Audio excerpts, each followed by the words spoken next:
كوبان من الفول المدمس، فول جاف كامل. ربع كوب من العدس الأصفر، اختياري، يعطي لون وطعم غني. ثمرة طماطم صغيرة. فص ثوم واحد. نصف ملعقة صغيرة من الكمون. ماء للسلق. يغسل الفول.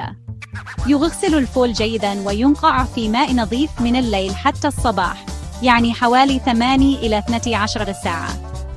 يغسل العدس ويجهز باقي المكونات. في دماسة أو قدر عادي يوضع الفول، العدس، الطماطم، الثوم والكمون.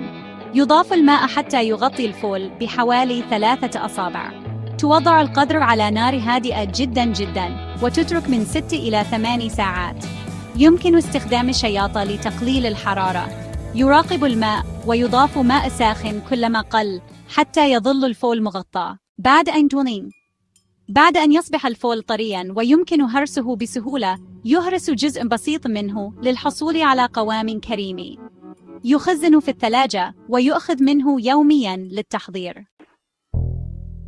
Now let's explore some popular ways to serve full medames. Traditionally, it's served with a drizzle of olive oil, a squeeze of lemon, and a sprinkle of cumin. You might also find it garnished with chopped parsley, tomatoes, and onions. For a heartier meal, some people add boiled eggs or feta cheese. And of course, it's often accompanied by warm pita bread. Each variation brings its own unique flavor to this beloved dish. إيفرينتين. فول بالزيت والليمون. فول ساخن مهروس، ملح، كمون، عصير ليمون وزيت زيتون أو زيت عادي. فول بالطحينة.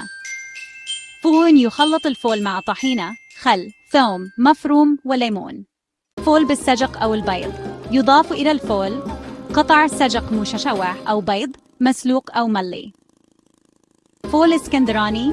فول مهروس مع طماطم مقطعة، فلفل حار، بصل أخضر، كمون وليمون.